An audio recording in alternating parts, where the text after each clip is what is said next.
আপনারা শুনছেন Saturday special horror story.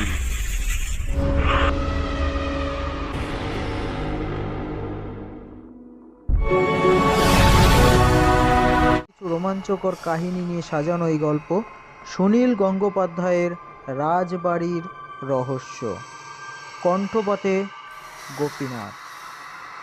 তো শুরু হচ্ছে আজকের গল্প রাজবাড়ির রহস্য।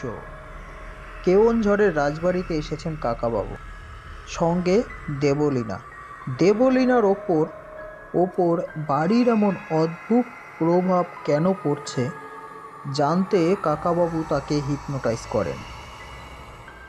দেবলীনা দাবি করে সে 15 বছর আগে মারা যাওয়া কেওনঝড়ের রাজকুমারী চম্পা। দেবলীনা বাড়ি থেকে বেরিয়ে জঙ্গলে পালিয়ে গেলে কাকাবাবু তাকে অনুসরণ করেন। জঙ্গলে এক সন্ন্যাসী কাকাবাবুকে সম্মোহিত করে অজ্ঞান করে দেয়। তারপর কাকাবাবু কাকাবাবু কাকাবাবু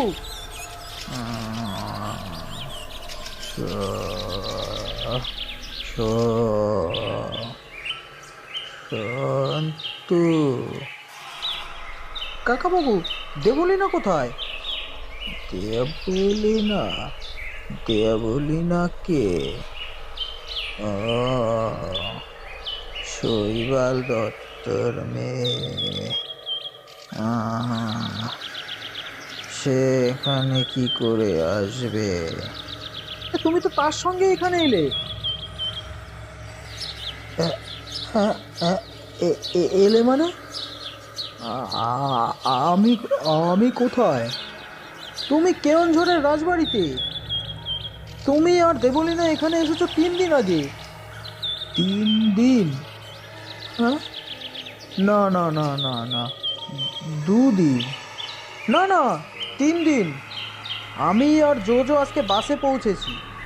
নিচে একজনের সঙ্গে দেখা হলো, নাম শশধর দাস। সে বলল তুমি নাকি আজকে সারাদিন ঘুমিয়েছো, খেতে ডেকেছিল তাও তুমি ওঠোনি। শশধর দাস মানে?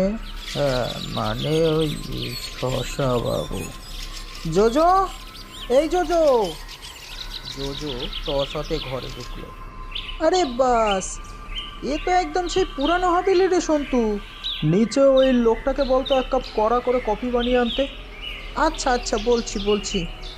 কফি খেয়ে কাকাবাবুর খানিকটা মাথা পরিষ্কার হলো। কিন্তু তিনি ঘরে কি করে এলেন? তার জামা কাপড়ে কাদা মাখা কেন? আর দেবলীনাই বা কোথায়? এসব তিনি কিছুতেই বুঝতে পারছেন না। এমন সময় বাইরে থেকে একটা গলা শোনা গেল। রায়চৌধুরী বাবু আছেন নাকি? এ তো দ্বারকেশ্বরের গলা। যা তো, লোকটাকে ওপরে নিয়ে আয়। সন্তু আর জোজো গিয়ে দ্বারকেশ্বরকে কাকাবাবুর ঘরে নিয়ে এলেন। আমি সকালে গাড়ি নিয়ে এলাম, দেখলাম আপনি ঘুমোচ্ছেন। দুপুরে ফিরে এলাম, তখনও দেখলাম ঘুমোচ্ছেন। তাই ভাবলাম শরীর টরীর খারাপ হলো কিনা। না, আমার শরীর ঠিক আছে, তবে কিছু মনে করতে পারছি না। আর ওই দেবলীনাকে খুঁজে পাওয়া যাচ্ছে না। কি সর্বনাশ! এর জন্যই তো আপনাকে বলেছিলাম আমি সার্কিট হাউসে থাকতে। কিন্তু মেয়েটা গেল কোথায়? আমার সন্দেহ কি জানেন, এই বাড়ির একজন গুরুদেব আছেন। লোকে বলে তার নাকি 100 বছর বয়স। তার মানে আমি হিসাব করে দেখেছি জানেন, 70-75 হবে, অত হবে না। চম্পা যখন মারা গেছিল না, সে একদম পাগলের মতন হয়ে গেছিল। আমার মনে হয় সে হয়তো চম্পাকে ধরে নিয়ে গেছে। চম্পা কবে মারা গেছে? তা বছর 15 হবে। ইতিমধ্যে জোজো আর সন্তু মিলে শশাবাবুকে ধরে এনেছে। শশাবাবু, দেবলীনা কোথায়? হ্যাঁ হ্যাঁ, তা তো বাবু জানি না। আমি জানি না বাবু। সকালে সকালে মনোজবাবু এসেছিলেন, বললেন আপনাকে বলে দিতে যে দিদিমণি নাকি বাস ধরে টাউনে চলে গেতেন। এমনি এমনি একটা মেয়ে এইভাবে চলে যাবে? না না, তা হতেই পারে না। আর আমার কিছু মনে পড়ছে না কেন। হঠাৎ কাকাবাবু পিস্তল বের করলেন। কেউ কিছু মনে করার আগেই কাকাবাবু উপর দিকে পিস্তলের গুলি চালালেন। সবার কানে তালা লেগে গেল শব্দে। কাকাবাবুর মুখে হাসি ফুটল। এইবার মনে পড়েছে, হিপনোটিজম। খুব জোরে শব্দ শুনলে ঘোর কেটে যায়। দেখা যাক গতকাল আমরা কি কি করলাম। সকালে তিনি এলেন, তারপর দেবলীনা সাইকেল নিয়ে ঘুরতে গেল, কিন্তু ফিরে এলো। তারপর আমি বেরোলাম, শিব মন্দিরে ঢুকলাম, শিবলিঙ্গের তলায় সুড়ঙ্গ। বলেন কি? হ্যাঁ, আমি ঢুকেছিলাম। সুড়ঙ্গের একদিক বন্ধ করা রয়েছে, তবে আমার মনে হয় সেটা দক্ষিণ দিকের ঘরের তলা পর্যন্ত যায়। তারপর তারপর তারপর তারপর আমরা খাবার খেলাম। তারপর আমরা দেবলীনাকে হিপনোটাইজ করলাম। দেবলীনা হঠাৎ নিজেকে চম্পা বলে জঙ্গলের দিকে পালালো। জঙ্গলের ভিতর একটা টিলা, তার উপর দেবলীনা বসে। তারপর কি হলো মনে পড়ছে না, এখনো মনে পড়ছে না। সন্তু, ওই জঙ্গলের ভিতরের টিলাটায় চলতো একবার। দ্বারকেশ্বর বাবু, আপনিও চলুন। টিলার কাছে পৌঁছে কাকাবাবুর আরও একটা জিনিস মনে পড়ল। এইবার মনে পড়েছে, সেই সন্ন্যাসী। সে হঠাৎ করে এইখানে উদয় হয়। এই শুনুন না, এই সমস্ত সন্ন্যাসীদের না অনেক রকম অলৌকিক ক্ষমতা থাকে। সেই দিয়েই নিশ্চয়ই আপনাকে বশ করেছিল। আমি তো শুনেছি কাছে জঙ্গলের ভিতরে একটা আদিবাসীদের গ্রাম আছে, সেখানে আশ্রমে নাকি একটা মানে সন্ন্যাসী আছেন। হ্যাঁ, অলৌকিক ক্ষমতা না ছাই, হিপনোটাইজ করেছিল। ব্যাটা খুব শয়তান, কালকে আমাকে তৈরি হওয়ার সুযোগ দেয়নি, নইলে আমিও ব্যাটাকে দেখিয়ে দিতাম। সন্তু, ওই টিলার ওপরেই দেবলীনা বসেছিল, দেখতো কিছু দেখতে পাস কি না। সন্তু আর জোজো টিলার ওপর উঠে চারিদিকে টস ফেলে দেখতে লাগলো। কাকাবাবু, এই দিকে ঝোপে লাল রঙের একটা রিবন লেগে আছে। দেবলীনার মাথায় ছিল, চল তো দেখি। সবাই মিলে ঝোপের কাছে যাওয়া হলো। কাকাবাবু রিবন দেখেই চিনতে পেরেছিলেন। সন্তু এই দিক ওদিক দেখে বলল, কাকাবাবু, ঝোপের মধ্যে কিন্তু বড় একটা পাথর রয়েছে, মনে হচ্ছে একটা গুহা জাতীয় কিছু দিয়ে চাপা দেওয়া। গুহা নয়, ওটা সুড়ঙ্গ। ওই সুড়ঙ্গের একটা মুখ এই টিলার পাশেই। ওই পাথরটাকে সরাতে পারবি? পাথর সরাতেই পিছনে সুড়ঙ্গ বেরিয়ে পড়ল। কাকাবাবু বললেন তিনি সবার আগে ওই সুড়ঙ্গের ভিতরে ঢুকবেন। তোরা আমার পিছনে থাকবি, আর মনে রাখবি কোনো দাড়িওয়ালা বুড়োকে দেখলেই চোখ বন্ধ করে ফেলবি। এরপর সবাই মিলে সুড়ঙ্গের ভিতরে ঢুকলো। আজ আর মশাল জ্বলছে না। টর্চের আলো ফেলে সবাই এগিয়ে এসে সেই ঘরটায় পৌঁছালো।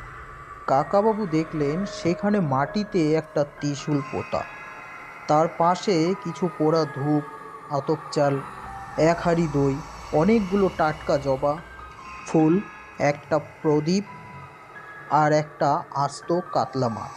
তার পাশেই একটা বিছানায় লাল শাড়ি জড়ানো একটা কঙ্কাল। দ্বারকেশ্বর বাবু, কিছু বুঝতে পারছেন? চম্পার কঙ্কাল, তাকে সঙ্গে নিয়ে আসা হয়েছিল। সুড়ঙ্গ সামনে আরও আছে, চলুন ওই দিকটা দেখতে হবে। সবাই মিলে সুড়ঙ্গ দিয়ে ধীরে ধীরে এগোতে শুরু করলো। খানিক দূর গিয়ে সুড়ঙ্গ দুভাগে ভাগ হয়ে গেছে। ডান দিকে সুড়ঙ্গ ওপরে উঠেছে, মাটিতে শিংকাটা। বাঁ দিকে একটা দরজা, তাতে ভেতর থেকে শেকল দেওয়া। এটা শিব মন্দিরের নিচের দিকটা। এদিকে কেউ আসেনি, আমরা বরং ডান দিকে যাই। সিঁড়ি দিয়ে উঠে দেখা গেল সিঁড়ির শেষে একটা দরজা। কাকাবাবু দরজা খুললেন। দরজা দিয়ে ঢুকে দেখলেন তিনি একটা বাথরুমে ঢুকেছেন। বাথরুম থেকে বেরিয়ে একটা ফাঁকা ঘর, তারপর বারান্দা। বুঝলেন দ্বারকেশ্বর বাবু, আমরা রাজবাড়ির দোতলায়, দক্ষিণ কোণের ঘর থেকে দুটো ঘরের কোণে। আমরা শুধু ওই ঘরেই খুঁজেছি, কিন্তু এই ঘরের দিয়েও দক্ষিণের ঘরে ঢোকা যায়। এই আমাদের মনে হয় একবারও পুলিশের খবর দেওয়া উচিত, কি বলেন? লাল রঙের শাড়ি পরানো হয়েছে দেবলীনাকে। সে ঘুমিয়ে আছে ধবধবে একটা সাদা চাদরের ওপর। তার পাশে মেঝেতে বাঘছালের ওপর বসে রয়েছেন গুরুদেব। একটা ধুনুচি থেকে পাক খেয়ে খেয়ে উঠছে ধোঁয়া। পাহাড়ের গায়ে এই আশ্রম ঘর। ছোট্ট একটা গুহার সামনেই ঘরের ছাউনি। তার পাশ দিয়ে বয়ে যাচ্ছে একটা ঝর্ণা। সেই ঝর্ণার জল একটা কমণ্ডলিতে ভরে ঘরে ঢুকলো মনোজ। সেই জল দেবলীনার মুখে ছিটিয়ে দিলেন গুরুদেব। চম্পা, চম্পা, উঠে পড়ো চম্পা। আমার আমার আমার চোখটা জ্বালা করছে। মনোজ, ধুনুচিটা বাইরে নিয়ে যাও তো। কেমন আছো চম্পা? আমি ভালো আছি গুরুদেব, আমার কোনো কষ্ট নেই। আমি এবার বাবার কাছে যাব। হ্যাঁ, মনোজ তোমায় নিয়ে যাবে। তোমার বাবার নাম মনে আছে? আমার বাবার নাম রণধূর্ণ বর্ণদেব। আর মাকে মনে পড়ে না? কি নাম ছিল মায়ের? রানী হর্ষময়ী। আর আমার একটা ছোট ভাই ছিল, রণদুর্জয়। সে বাচ্চা বয়সেই স্বর্গে চলে গেছে। আমার মাও চলে গেছেন। ঠিক আছে, কিন্তু তোমার বাবা তোমার জন্য এখনো অপেক্ষা করে আছেন। চম্পা, বলো তো তোমার কি হয়েছিল? চোরেরা আমাকে চুরি করে মেরে ফেলেছিল। আপনি মন্ত্র দিয়ে আমাকে বাঁচিয়েছেন। আপনি আমাকে এতদিন ঘুম পাড়িয়ে রেখেছিলেন। তোমাদের কটকে বাড়ি? বাড়িটা চিনতে পারবে তুমি? হ্যাঁ, আমাদের বাগানে একটা পাথরের মূর্তির মুখ দিয়ে জল পড়ে। নিচে চৌবাচ্চায় লাল নীল মাছ আছে। দোতলায় সিঁড়ির সামনে মস্ত বড় একখানা ঘড়ি। আর আমার বাবার ঘরে একটা রামকৃষ্ণের ছবি, সেই ছবির পেছনে সিন্দুক। ধন্য ধন্য, আজ আমার সাধনা ধন্য। মনোজ, তুই একে বাবার কাছে পৌঁছে দিবি। জি আজ্ঞে গুরুদেব। গুরুদেব দেওয়ালের কুলুঙ্গির মধ্যে থেকে একটা ছোট্ট পুঁটলি বার করলেন। যারা চম্পাকে মেরেছিল তারা গয়নাগুলো সুড়ঙ্গের মধ্যেই ফেলে গেছিল। এই সেই গয়না, পড়ে দেখো তো মা। দেবলীনা এক এক করে সব গয়না গায়ে পড়ল। বাহ, সুন্দর মানিয়েছে। এবার এসো মা। আশ্রম থেকে বেরোবার আগে গুরুদেবকে প্রণাম করতে গিয়ে দেবলীনা একবার হোঁচট খেয়ে পড়ল, কিন্তু পর মুহূর্তেই উঠে দাঁড়ালো। আশ্রম থেকে বাইরে বেরোতেই সে হাঁটতে শুরু করতেই মনোজ তার হাত ধরল। এই এই তুই কর্মচারী, আমি রাজকুমারী, আমার গায়ে হাত দিস কোন সাহসে? না মানে আমি ভাবলাম তুমি যদি পড়ে যাও।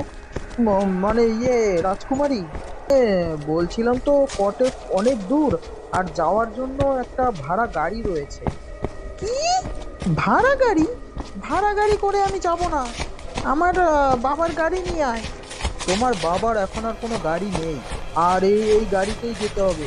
অত গয়না পরে গাড়িতে যাওয়াটা নিরাপদ নয়। গয়নাগুলো খুলে এখন আমায় দিয়ে দাও, আমি তোমায় পৌঁছে গিয়ে দিয়ে দেবো। না, কিছুতেই না। মনোজ হট করে চম্পার হাত চেপে ধরল। ছেলে মানুষই করো না চম্পা, যা বলছি তাই করো। ড্রাইভারটা নতুন, না হলে তোমাকে গয়নাগুলো খুলতে বলতুম না। চম্পা খুব জোরে মনোজের গায়ে একটা ঠাস করে চড় বসালো। উফ, আহ!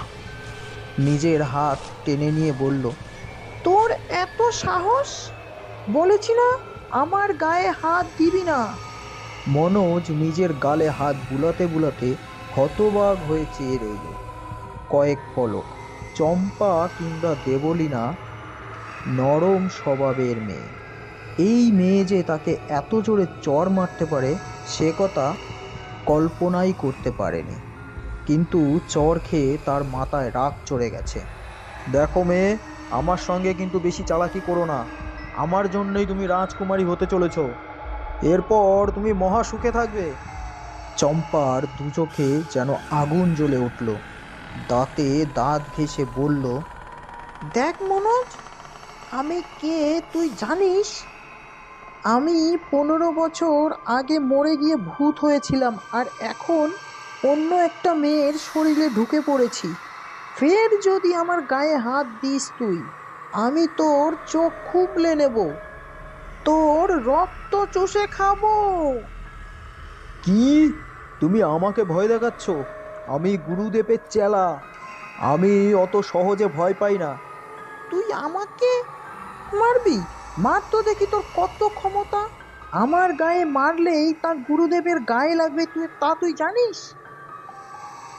আয় আয়, ওই পাথরটা ছুঁড়ে মার আমাকে, দেখ আমি ওই পাথরটা খেয়ে ফেলবো। না না না না চম্পা, আমি কি তোমাকে মারতে পারি? তুমি তুমি আমাদের রাজকন্যা, তো তোমাকে আমরা সবাই ভালোবাসি। তুই আমাকে মারতে পারলি না তো? তবে দেখ। চম্পা চোখের নিমেষে দুহাটে দুটো পাথর তুলে নিল। সঙ্গে সঙ্গে সে দুটি ছুঁড়ে মারল মনোজের দিকে। মনোজ দু হাতে মুখ ঢেকে আত্মরক্ষার চেষ্টা করলো। চম্পার একটা পাথর লাগলো তার পিঠে, আর বড় পাথরটা লাগলো আর মাথায়। মনোজ খুব জোরে আঘাত পেয়ে বসে পড়ল মাটিতে। চম্পা সঙ্গে সঙ্গে ছুট দিল বনের মধ্যে। মিনিট খানেক ঝিম মেরে বসে রইল মনোজ, কিন্তু তারপরে তার খেয়াল হলো চম্পা পালিয়ে যাচ্ছে। চম্পা হাতছাড়া হয়ে যাবে। যন্ত্রণা সহ্য করেও সে উঠে ছুটতে লাগলো চম্পার দিকে। জঙ্গলের মধ্যে চম্পার পায়ের শব্দ পাওয়া যাচ্ছে। সেই শব্দ লক্ষ্য করে ছুটতে লাগলো মনোজ। একবার সে দেখতেও পাচ্ছে পাহাড় বিতত্তর করে নিচে নেমে যাচ্ছে চম্পা। মনোজ তার নাগাল পাচ্ছে না, কিন্তু সে পাহাড় থেকে নিচে নামলেই সে চম্পাকে ধরে ফেলবে। চম্পা এক সময় ঝর্ণার মধ্যেই নেমে পড়ল। এই ঝর্ণায় মাত্র হাঁটু জল, কিন্তু চম্পা ওপারে না গিয়ে চম্পা দাঁড়িয়ে রইল ঝর্ণার মাঝখানে। মনোজ তার দিকে পৌঁছতেই চম্পা হাতছানি দিয়ে তাকে বলল, আয় মনোজ, আয়, তোকে খাবো। মনোজ হাত জোর করে হাঁপাতে হাঁপাতে বলল, রাগ করো না চম্পা, আমাকে ক্ষমা করো। আমি আর তোমার গায়ে হাত দেবো না। তোমার তোমার তোমার গয়না খুলতে বলবো না। তুমি আমার সাথে চলো, তোমার তোমার বাবার কাছে পৌঁছে দেবো। আমি তোর সঙ্গে যাবো না, আর আমি বাবার কাছে একলাই যেতে পারবো। এবার সে ঝর্ণাটা পার হয়ে আবার ছুটল। পাহাড় ফুরিয়ে গেলেও সমতলে বেশ খানিকটা জঙ্গল আছে। চম্পা আর মনোজ দুজনেই নেমে এসেছে সেখানে। মনোজ এবার প্রাণপণে ছুটে কমিয়ে আনলো দূরত্ব। একসময় সে ধরে ফেললো চম্পার শাড়ির আঁচল। চম্পা সঙ্গে সঙ্গে ঘুরে গিয়ে মনোজের আঙুল বসিয়ে দিল দুটো চোখে। তোকে অন্ধ করে দেব। সঙ্গে সঙ্গে জঙ্গলের বাঁক খুলে বেরিয়ে এলো একটা রাস্তা। তার হেডলাইটের আলো পড়লো ওদের উপর। মনোজ একবার মুখ তুলে দেখলো জিপ গাড়িটা। এটা তাদের গাড়ি নয়। বুঝতে পেরেই সে চম্পাকে ছেড়ে দিয়ে দৌড় লাগালো পাশের জঙ্গলের মধ্যে। জিপের সামনের সিটে ড্রাইভারের পাশে বসে আছেন কাকাবাবু আর তারকেশ্বর, পেছনে সন্তু আর যোজন। ওই তো চম্পা, ওই দেখুন, ওই দেখুন, ওই তো চম্পা, ওই তো বলি না। সন্তু আর যোজন গাড়ি থেকে লাফিয়ে নেমে দৌড়ে গেল চম্পার দিকে। সন্তু কখনো দেবলীনাকে শাড়ি পরা অবস্থায় দেখেনি, এই প্রথমটায় সে চিনতে পারেনি। একেবারে কাছে এসে সে মুখখানা দেখে চেঁচিয়ে উঠে বলল, কাকাবাবু, এই তো দেবলীনা। এই এই তুই কে রে? রাজকুমারীর সামনে তুই জোরে কথা বলছিস? সরে যা। এই, তোমার সঙ্গে যে লোকটা ছিল সে কোথায় গেল? সে তোমার বন্ধু না শত্রু? চুপ, কোনো কথা বললে চোখ গেলে দেব। ওই গাড়িটার আলো নেভাতে বল। জিপটা থেমে গেছে। কাকাবাবু আর দ্বারকেশ্বরও নেমে এগিয়ে এলেন। এখনো দ্বারকেশ্বর বাবুর হাতে টর্চ। সে দ্বারস্য গলায় বলল, তার ভয় দেবলীনার ঘাড়ে চম্পার ভূত ভর করেছে। কিরে দেবলীনা, তোর কোনো ক্ষতি হয়নি তো? তোমাদের এত সাহস, গাড়ি দিয়ে আমার রাস্তা আটকেছো? সরে যাও, সবাই সরে যাও, আমি এখন কটকে যাব। কাকাবাবু, এই তো দেবলীনা, ও ওরকম ভাবে কথা বলছে কেন? চুপ! কথা বলতে বারণ করেছি না? এবার তোর গলা আটকে যাবে। তুমি কে, চম্পা না দেবলীনা? আমি রাজকুমারী চম্পা, রাজা ধনদুর্জয়ের মেয়ে। তোমরা এলেবেলে লোক, আমার রাস্তা জুড়ে দাঁড়িয়ে আছো কেন? এই, তুই কাকাবাবুর সঙ্গে ওরকম ভাবে কথা বলছিস যেন? চুপ! চোখ গেলে দেব, চোখ গেলে দেব। তুমি যদি চম্পা হও তাহলে দেবলীনা কোথায় গেল? আমরা দেবলীনাকে খুঁজতে এসেছি।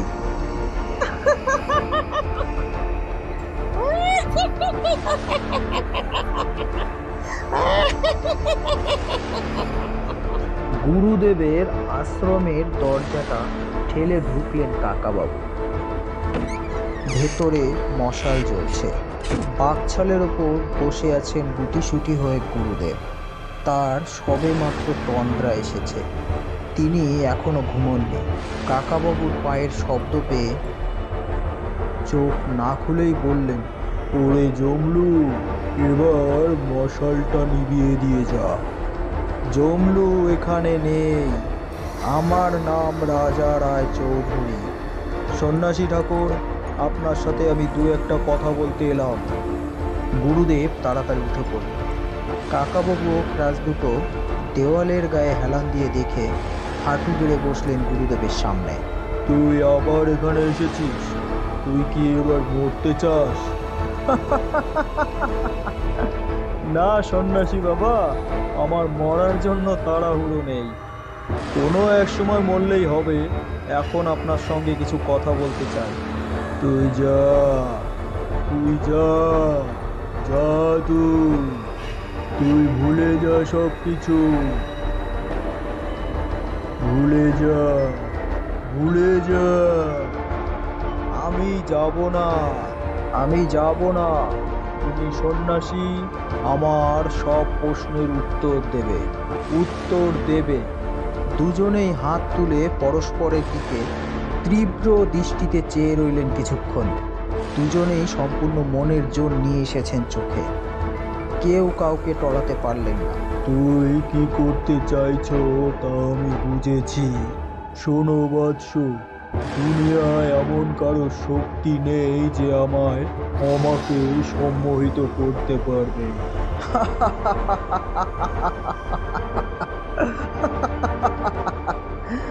আজ আপনিও আমাকে সম্মোহিত করতে পারেননি সাধু বাবা। কাল রাতে আপনি এমনভাবে আমার সামনে এসে হাজির হলেন যে আমি তৈরি হবার সুযোগ পাইনি। আমি এখন খুব ক্লান্ত।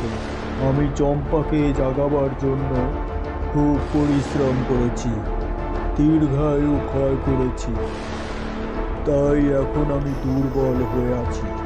নইলে তোমাকে ঘুম পাড়াতে আমার কয়েক মুহূর্তের বেশি লাগতো না। তাই তুমিও আমাকে অবশ করতে পারবে না। তোমাকে আমি কিছুই বলবো না, তুমি দূর হয়ে যাও। ইচ্ছে হয় তুমি পুলিশের কাছে যাও।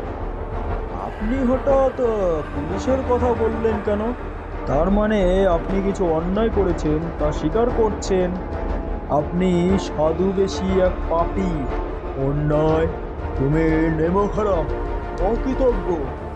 আমি নেমখারাম? আমি অকৃতজ্ঞ? কার কাছে অকৃতজ্ঞ? আপনার কাছে? কাল রাতে জঙ্গলের মধ্যে তুমি অজ্ঞান হয়ে পড়েছিলে। আমার চোখের দিকে তুমি তাকিয়ে 20 মুহূর্ত অপেক্ষা করতে পারো। এই অবস্থায় আমি যদি তোমাকে ফেলে রাখতাম, তোমাকে শেয়াল করে খেয়ে নিত। আমি মনোজকে বলে দুজনে ধরাধরি করে তোমাকে নিয়ে বিছানায় শুয়ে দিয়েছিলাম। কাল ওই জঙ্গলে হায়নার ডাক দিয়েছিল। আমি না বাঁচিয়ে রাখলে তুমি এখন কোথায় থাকতে? আপনারাই আমাকে বিছানায় শুয়ে দিয়ে এসেছেন, ধন্যবাদ। তার মানে বোঝা যাচ্ছে আপনি মানুষ খুন করেন না। আমি মানুষকে মারি না, আমি মানুষকে বাঁচাই। আমি চম্পাকে বাঁচিয়ে তুলেছি 15 বছর বাদে। চম্পার দেহ শুধু একটা কঙ্কাল ছাড়া কিছুই নয়। চম্পা অন্য ঘরে জন্মেছে, আমার টানে আবার সেখানে চলে এসেছে। কে আসতোই? আমি সেই মেয়েটির শরীরে চম্পার আত্মা ঢুকিয়ে দিয়েছি। এখন সেই চম্পা একটি মেয়ের সঙ্গে একটি মেয়ের চেহারার মিল নিছক আকস্মিক ব্যাপার। একজন মরে গেছে অনেক দিন আগে, আর একজন বেঁচে আছে। এই দুজনে মিলে এক কি হতে পারে? এক কি হতে পারে? এই দুজনে মিলে এক কি হতে পারে? অসম্ভব। মূর্খ! তুমি কিছুই জানো না। দুপাতা ইংরেজি পড়ে তোমরা সব কিছুই বুঝে যাও। তবে শোনো সব ঘটনা। ছোট রানীর ভাইরা বিভৎসভাবে এক সময় খুন করেছিল চম্পাদের। বাড়ির রাজাদের আর কারো মেয়ে ছিল না, চম্পা একমাত্র মেয়ে। ওই বয়সেই চম্পার আমার প্রতি খুব ভক্তি ছিল, শ্রদ্ধা ছিল। আমি তার মৃত্যু সহ্য করতে পারিনি। আমি প্রতিজ্ঞা করেছিলাম আমি তাকে বাঁচিয়ে তুলবই। আর দেহটা নিয়ে গিয়ে রেখে দিলাম সুড়ঙ্গের মধ্যে গোপন করে। বহু কাল ওই সুড়ঙ্গের পথ বন্ধ। বড় রাজা আর আমি ছাড়া ওই সুড়ঙ্গের পথ কারোর জানা ছিল না। যেখানে বসে দিনের পর দিন আমি সব সাধনা করেছি আর আর আমার সর্বশক্তি প্রয়োগ করেছি, তবু তখন আমি চম্পাকে বাঁচাতে পারিনি। কিন্তু আমি জানতাম চম্পা একদিন অন্য ঘরে জন্ম নেবে। আমার টানে সে ঠিকই ছুটে আসবে। এসেছে কিনা, আমার প্রতিজ্ঞার টানে সে এসেছে কিনা, আমার স্বার্থ পূরণ হয়েছে কিনা সে বলো। অস্বীকার করতে পারবে? যে এসেছে সে চম্পা নয়, সে দেবলীনা। সে তার বাবার সঙ্গে এখানে বেড়াতে এসেছে। চম্পার চেহারার সাথে তার চেহারার খানিকটা সাদৃশ্য রেখে ওখানকার লোক আপনাকে খবর দিয়েছে। তারপর আপনি ওই দেবলীনা নামের মেয়েটিকে সম্মিলিত করে প্রথমবারই দেবলীনাকে ধরে নিয়ে গেলেন না কেন? দ্বিতীয়বার সে আমার সঙ্গে তো না আসতেও পারত। ধরে নিয়ে আসতে হবে কেন? তাকে নিজের থেকে আসতে হবে। ওই মেয়েটিকে তো কেউ তাকে জোর করে ধরে নিয়ে আসেনি। আগের জন্মের চম্পা, তাই সে নিজেই আমার কাছে এসেছে। প্রথমবার সে ফিরে গেলেও আমি নিশ্চিত জানতাম সে আমার কাছে আবার আসবে। সাধু বাবা, আমার মতে এটা কাকতালীয় ছাড়া কিছুই নয়। আমি দেবলীনাকে নিয়ে এসেছি, এবার আমি তাকে ফিরিয়েও নিয়ে যাব। তুমি পারবে না। সে এখন পুরোপুরি চম্পা। সে চিনতেই পারবে না তোমাকে। আমাকে আর তার বাবাকে ছাড়া সে কাউকেই মানবে না। চম্পার বাবা মেজ রাজা একা একা থাকেন। শুনেছি তিনি অনেকটা পাগলের মতন হয়ে গেছেন। তার ছেলে মেয়ে নেই। একটি মেয়েকে চম্পা সাজিয়ে তার কাছে, তিনি হয়তো তাকেই আঁকড়ে ধরবেন। তারপরে সেই বৃদ্ধ রাজার টাকা পয়সা সম্পত্তি সব ওই মেয়েটিকে ভুলিয়ে ভালিয়ে আপনারাই গ্রাস করবেন, এই তো মতলব? কামর, তুই এই কথা বললি? তোর এত বড় সাহস! আমি সর্বত্যাগী সন্ন্যাসী, টাকা পয়সা ছুঁই না, কোনো কিছু সঞ্চয় করি না। লোকেরা ফল মিষ্টি দিয়ে গেলে খাই, যেদিন দেয় না সেদিন কিছুই আহার করি না। তুই আমাকে বললি লোভী, আজ তোকে এমন শাস্তি দেবো। বৃদ্ধের আঙুলগুলো লোহার মতন শক্ত। এত জোরে নাক টিপে ধরেছে যে কাকাবাবু সহজে ছাড়াতে পারলেন। বাধ্য হয়ে তিনি বৃদ্ধের ঘাড়ে বাঁ হাত দিয়ে জোরে একটা কোপ মারলেন। একটা কাতর শব্দ করে বৃদ্ধ হাত আলগা করে দিলেন। আমার পা খোড়া তো, সেই জন্য হাতে জোর বেশি। আপনি শারীরিক শক্তিতে আমার সঙ্গে পারবেন না। আমাকে সম্মোহন করেও বশ করতে পারেননি। বরং আমি আপনাকে যা খুশি শাস্তি দিতে পারি। গুলি করে আপনার ভবলীলা সাঙ্গ করে দিতে পারি। মন দিয়ে আমার কথা শুনুন। গুরুদেব বিস্ফারিত চোখে তাকিয়ে রইলেন কাকাবাবুর দিকে। একটা ব্যাপার বোঝা যাচ্ছে, আপনি মানুষ খুন করেন না। আপনি আমাকে জঙ্গলে অজ্ঞান অবস্থায় ফেলে রাখেননি, বাঁচিয়েছেন। এটাও বুঝলুম যে আপনার টাকা পয়সার অবধি লোভও নেই, কিন্তু আপনাদের চেলাদের সেই লোভ থাকতে পারে। সে ঠিক আছে, আপনার চেলাদের ধরে গারদে পোড়া হবে। তবে আপনিও একটা গভীর অন্যায় করেছেন। রাজার মেয়ে চম্পাকে বাঁচাবার জন্য অন্য একজনের মেয়েকে কেড়ে নিয়েছেন। চম্পা না হয় বেঁচে উঠল, কিন্তু শৈবাল দত্তের মেয়ে দেবলীনা কোথায় গেল? পৃথিবীতে কত মেয়ে জন্মায়, কত মেয়ে হারিয়ে যায়, তার আমি কি জানি?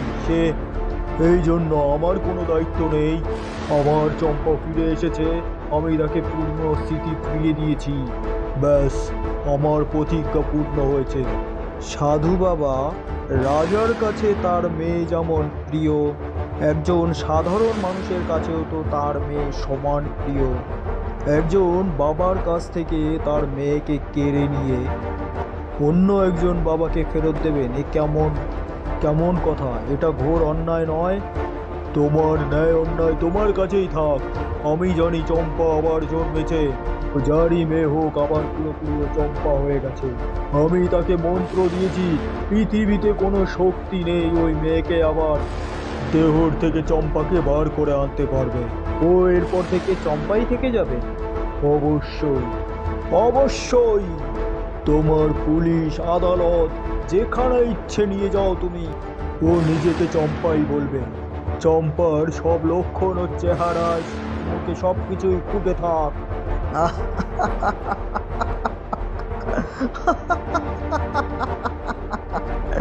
সাধু বাবা, বৃদ্ধ হলেই যে মানুষের সম্পর্কে সবকিছু জানা যায় তা ঠিক নয়। সম্মোহনের শক্তি সারা জীবনের তো দূরের কথা, একদিন দুদিনের বেশি থাকে না। চম্পা হারিয়ে গেছে। তুমি ছাই জানো, ও মেয়েকে তুমি যতই ডাক্তার বলতে দেখাও, ও চম্পাই থাকবে। চম্পা আর কোনো দিন হারিয়ে যাবে না। দেবলীনা, দেবলীনা, দেবলীনা, একবার ভেতরে আয় তো। সঙ্গে সঙ্গে দেবলীনা এসে ভিতরে ঢুকলো। তাকে দেখে আবেগ গম্ভীর গলায় গুরুদেব বললেন, এই যে মা চম্পা, তুই এসেছিস। আয়, আমার পাশে বস। গুরুদেব, আমি চম্পা নই। একবার যে আপনার ঘর থেকে বেরোবার সময় আছাড় খেয়ে পড়ে গেছি, তখনই আমার জ্ঞান ফিরে এসেছে। আমি বুঝতে পেরে গেলুম আপনারা আমাকে চম্পা সাজাচ্ছেন। আমি কিন্তু তখন আপনাদের আর বুঝতে দিইনি, আমি সব জেনে গেছি। তখন অভিনয় করতে লাগলো। চম্পার অভিনয় করে তখন মনোজবাবুকে ভয় দেখিয়েছি, কাকাবাবু ও সন্তুদেরও ঠকিয়ে দিয়েছিলাম। কাকাবাবু, আমি কেমন অভিনয় করেছি বলুন?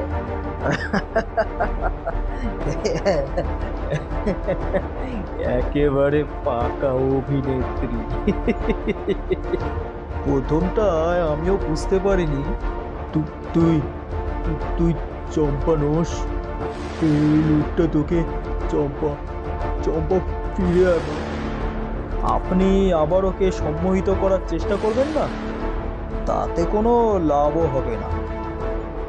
আমার কাছে পিস্তল আছে, তার শব্দ করলে এক মুহূর্তেও তার ঘোর কেটে যাবে। আপনি বরং ওকে আশীর্বাদ করুন। তুই সত্যি চম্পা নোস? না গুরুদেব, আমি তো কলকাতায় থাকি। আমি দেবলীনা দত্ত। আমার বাবার নাম শৈবাল দত্ত। যারা মরে যায় তারা আর ফিরে আসে না, যারা বেঁচে থাকে তাদেরকেই ভালোবাসতে হয়, স্নেহ প্রেম দিতে হয়। সাধু বাবা, আপনি ভালো মন নিয়ে ওকে আশীর্বাদ করুন। গুরুদেবের চোখ দিয়ে দরদর করে জল পড়তে লাগলো। তিনি কম্পিত ডান হাত তুলে দেবলীনার মাথায় রেখে বললেন, সুখী হও মা, চির আয়ুষ্মান হও মা। তারপরই গুরুদেব অজ্ঞান হয়ে পড়ে গেলেন। কাকাবাবু উঠে দাঁড়িয়ে ঝ্যাট বড় নিঃশ্বাস ফেলে বললেন, দেবলীনা, তুই সাধুর মাথায় একটু জল ছিটিয়ে দে তো। বুড়ো মানুষ এতটা মনের চাপ সহ্য করতে পারেনি। একটু সেবা কর, একটু বাদেই জ্ঞান ফিরে আসবে। বাইরে বেরিয়ে এলেন কাকাবাবু। সন্টু, জো, দ্বারকেশ্বর সেখানেই দাঁড়িয়ে আছে উদ্গ্রীব হয়ে। সব ঠিক হয়ে গেছে, মনোজটা পালিয়েছে, ওকে ঠিক ধরা যাবে। এই সাধু বাবাকে আর এখান থেকে টানা হেঁচড়ার কোনো দরকার নেই। হ্যাঁ, ঠিক বলেছেন, ওকে আর কোনো শাস্তি দেবেন না, বুঝলেন? বুড়ো মানুষ, আর কদিনই বা বাঁচবেন। কাকাবাবু সামনের দিকে তাকালেন। সুন্দর জ্যোৎস্না উঠেছে আজ। অনেক দূর পর্যন্ত দেখা যাচ্ছে জঙ্গল। পাশে ঝর্ণাটা নেমে গেছে একটা রূপোর পাতের মতন। এখানে বেড়াতে এসে কিছুই সেরকম দেখা হলো না ভালো মতো, এবার দেখতে হবে। তারপর তিনি সন্তুর কাঁধে হাত দিয়ে জিজ্ঞেস করলেন, হ্যাঁ রে সন্তু, তোরা দুজনে এখানে হঠাৎ চলে এলি? তুই বললি কি দরকারি কথা আছে, কি কথা? কাল রাতে দিল্লি থেকে নরেন্দ্র বর্মার স্ত্রী ফোন করেছিলেন কাকাবাবু। খুবই কান্নাকাটি করছিলেন ভদ্রমহিলা। কেন, কি হয়েছে? নরেন্দ্র বর্মাকে 4 দিন ধরে খুঁজে পাওয়া যাচ্ছে না। সন্ধেবেলায় অফিস থেকে ফেরার পথেই তাকে ধরে নিয়ে গেছে, কোনো সন্ধান নেই। ওর স্ত্রী বললেন আপনাকে একবার দিল্লি যেতেই হবে, আপনি না গেলে উনি ভরসা পাবেন না। আহা, আবার দিল্লি! আমার কি কিছুতেই ছুটি পাওয়ার উপায় নেই রে সন্তু? এখানে এসে 2-4 দিন নিশ্চিন্তে বিশ্রাম করব ভেবেছিলাম। এগিয়ে গিয়ে কাকাবাবু ঝর্ণাটার পাশে বসে পড়লেন। আজলা করে জল তুলে মুখে ছেটাতে বললেন, আহ! এতক্ষণ আপনারা শুনছিলেন সুনীল গঙ্গোপাধ্যায়ের রাজবাড়ির রহস্য, এবং কণ্ঠপাতে আমি গোপীনাথ। গল্পটি আপনাদের কেমন লেগেছে অবশ্যই কমেন্টে জানাবেন, আর একটা কমেন্ট আমাকে উৎসাহ করে আরও গল্প বানানোর জন্য। তো অবশ্যই কমেন্টে জানাবেন, আর চ্যানেলটিকে অবশ্যই সাবস্ক্রাইব করে নেবেন যাতে আমার গল্পের নোটিফিকেশানগুলো অতি সহজে আপনাদের কাছে পৌঁছে যায়। তো আজকের জন্য গল্প এই পর্যন্তই। দেখা হচ্ছে নেক্সট এপিসোডে আপনাদের কাছে অতি তাড়াতাড়ি আবারও আরেকটি নতুন গল্প নিয়ে আসবো। ততক্ষণের জন্য সুস্থ থাকবেন, সুরক্ষিত থাকবেন। আজকে এই বলেই শেষ করছি আমার গল্প।